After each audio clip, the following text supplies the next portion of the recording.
Did you ever feel that you were surrounded by people, but you were still invisible?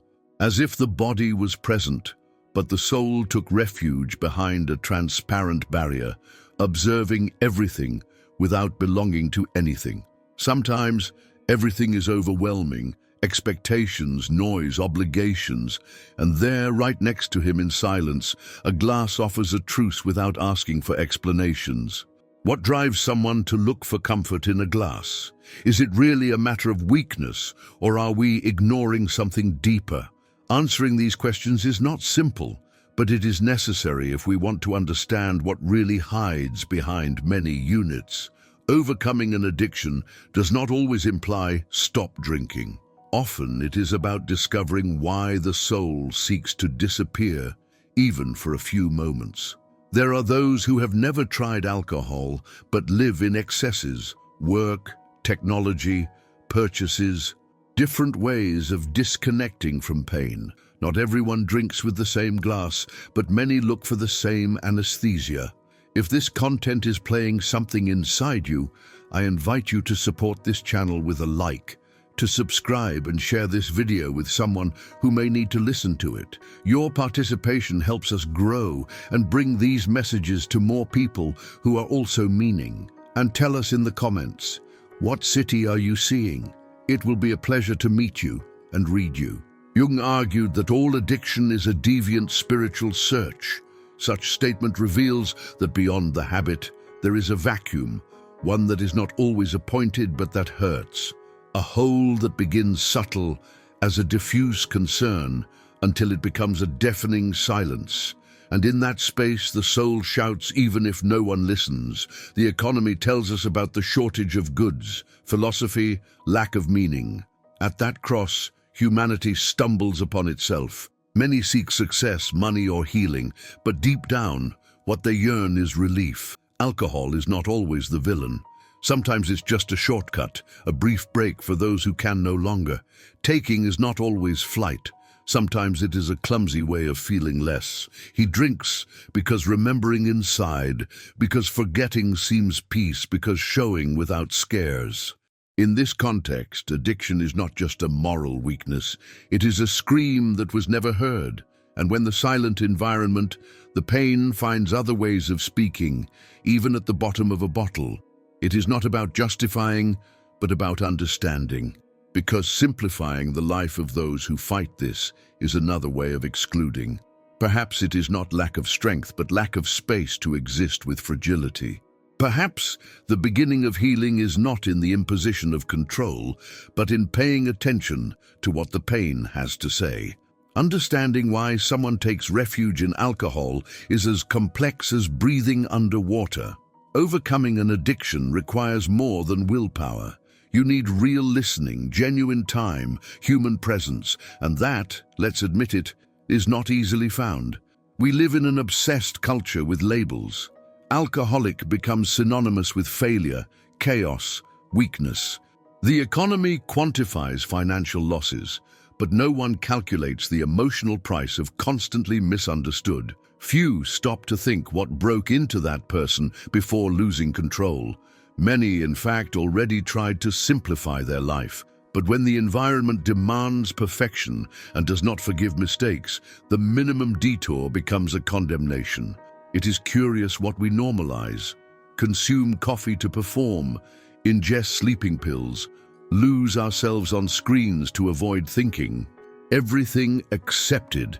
But if someone drinks, he is immediately pointed out as a problem, as if we were not all trying to calm similar gaps, only with different tools. The only thing that changes is that alcohol is seen. The other addictions hide better.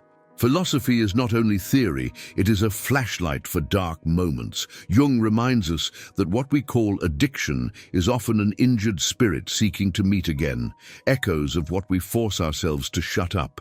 No one wants to chain a bottle, but sometimes what is outside seems more hostile than what it contains. And so, alcohol ceases to be choice, to become armor.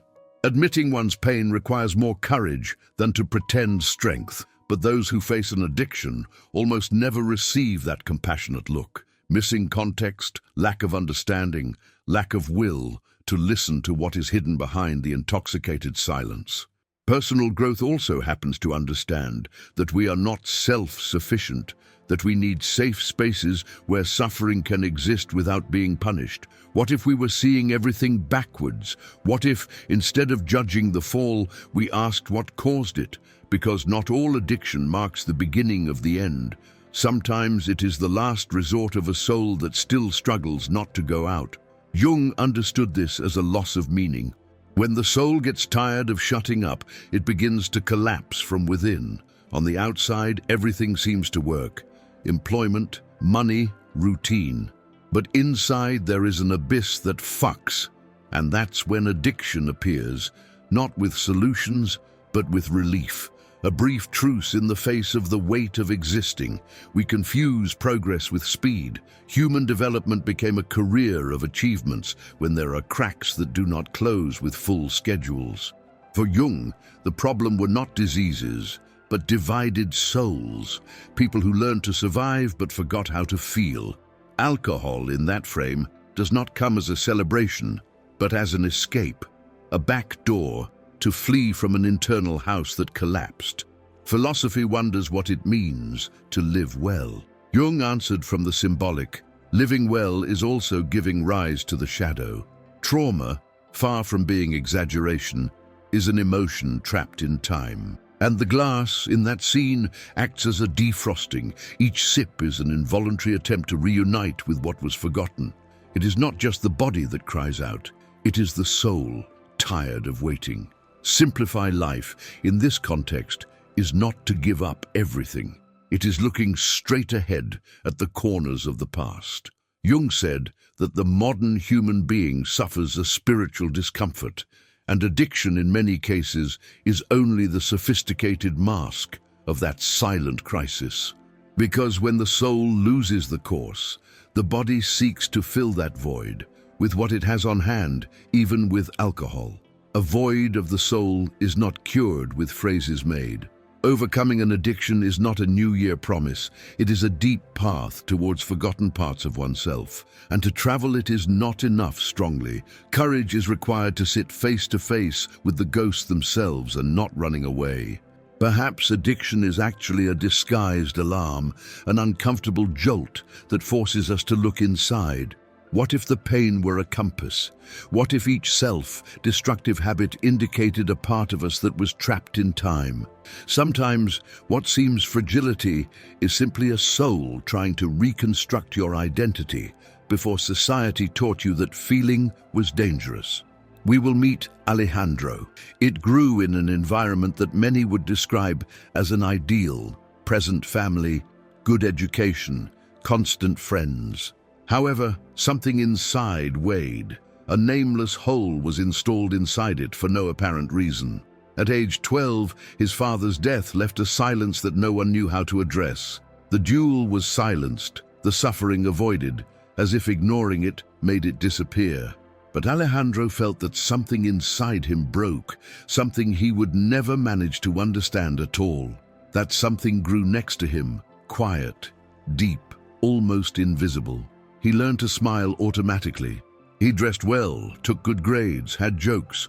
It was considered strong, but inside he accumulated empty, small absences that became anxiety without a name. At age 20, alcohol appeared as something innocent, a drink to relax, another to feel free, one more to erase. It seemed harmless, social aid, an elegant shock absorber for sadness. But nobody noticed what really happened. The glass filled a space that no dialogue managed to reach. Over time, that casual gesture became custom, and the custom in need. At 30, it was no longer about exits with friends. It was about controlling the morning tremor, to silence internal voices that brought truths that hurt. Alejandro smiled while sinking, using that smile we use not to alarm anyone. Society labeled him as weak, like someone who had to strive more, but nobody saw that every day it was a struggle to survive. His enemy had no face. It was the pain not named. For him, leaving addiction was never just a matter of will. It was a war between the desire to be free and the terror of facing what would come to the surface without alcohol anesthesia.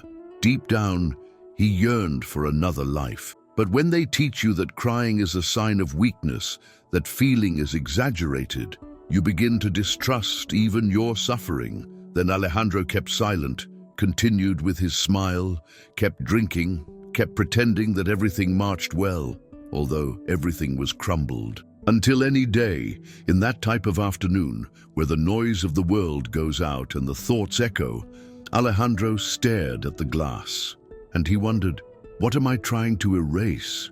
At that moment he understood it. It was not alcohol that chained him.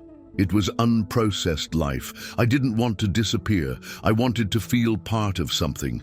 He longed to start over, simplify his story, rebuild. But I didn't know how.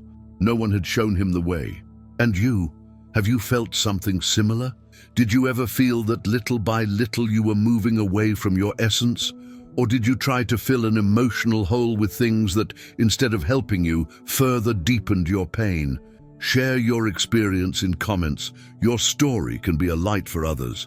Among all, we can build a more empathic community, where the search for belonging is not an individual burden. If you are looking for guidance to meet you with you and simplify your life, our guide How to Simplify Your Life, Minimalist Philosophy, can be the first step. We want to accompany you towards a more authentic and serene existence.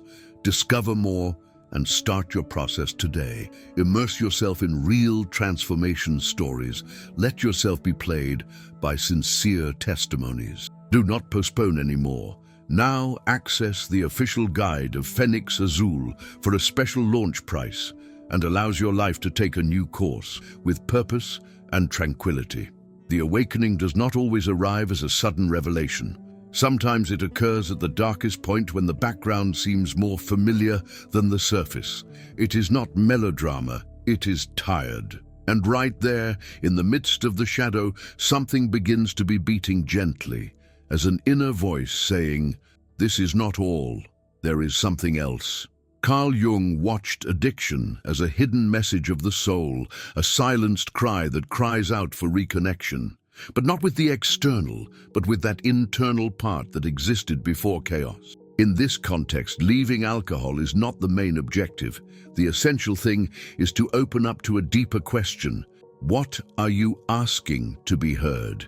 There are no magical formulas. There are no shortcuts, but there are signs. And curiously, the more someone tries to cover the pain, the more he insists life on putting it in front of his eyes. The glass is emptied, but the void persists. The money comes, but not the meaning. Nothing external has the ability to fill a hole that asks to be treated from within. What if each addiction were a call disguised, and if it were not a weakness, but sensitivity not understood? Perhaps that uncomfortable discomfort is, in reality, the beginning of the return to oneself. Jung talked about the process of individuation as a journey towards the shadow, to rescue what we were before losing ourselves. The problem is that society does not teach that. Teach to pretend, to render, to hide the disorder. But what if the mess was the door? In this sense, growing is not overcoming, it is to remember. Remember who you were before adapting to fit, before using alcohol as a mask, cell phone as a flight, or efficiency as an escape. Philosophy, then, ceases to be theory and becomes everyday practice, an honest way of making sense, of simplifying without cancelling what makes us human, feeling, stopping, listening. There are people who, suddenly, open their eyes and notice that they have been alive but not present. They breathe but they don't feel. They fulfill everything but they still feel lost. And that is where the real awakening begins. In the middle of the routine, a disturbing question arises. Is there another way of living? That doubt, although uncomfortable, is seed. It can bring confusion. You can remove, but you can also heal. What if everything we call addiction today was the beginning of a reunion with oneself? A silent call of life saying, "Return, you are still on time." Because perhaps it's not about fighting pain, but asking what message it brings. Maybe it was never about alcohol. Perhaps it was always that silence that lives inside, although outside everything shouts, of that feeling of dragging life in a body that only yearned for one thing: rest. Not that of sleep, the rest of the soul. Carl Jung said that contemporary man suffers from a deep spiritual hunger, and perhaps that is what consumes us. We have access to everything, but we lack the most essential. Missing authentic connection. A real sense is missing. A refuge is missing where the soul can rest. Simplifying life does not mean abandoning everything and moving to the forest, although that idea sounds tempting sometimes, but dare to look honestly. It is to question with courage, who am I not running away? In that process, overcoming an addiction is not a demonstration of force towards others. It is an intimate listening act. Learning that growing is not becoming perfect, but present. Recognizing that pain is also a sign of life, that you are still willing to transform. The opposite of addiction is not simply abstinence, it is the connection. Connection with others, with your own past, with what makes sense of your existence. When you manage to recognize yourself, the impulse to escape is reduced, not because suffering vanishes, but because it begins to take shape, begins to occupy its space without drowning. And then, over time, you understand that you no longer need to escape. You can stay. You can start over. You can rebuild yourself from within, step by step. Do not forget to leave your like and subscribe to our channel. The fact that you have arrived here already says a lot. It shows that you are committed to you, with your evolution, with your well-being. If you are here, it is because you are choosing to advance. I hope to find you in the next contents. Until then, be firm, stay faithful to yourself, and above all, stay resilient. If any part of this video resonated with you, if you ever felt that difficult emptiness to explain, that internal disconnection that you tried to fill in some way, then this space is also yours. Have you gone through moments where you needed to escape something you didn't know how to face? Did you recognize somewhere in the story we share today? We want to know your experience. What city are you seeing? Tell us in the comments, because every story matters, and perhaps yours can inspire someone else who is also looking for answers. If this content gave you something, do not leave without leaving your like, subscribe to the channel, and share this video with someone who needs to listen to these words. Your support allows us to continue creating spaces for reflection and accompaniment. Thank you for being here, for being part, and for daring to look inside.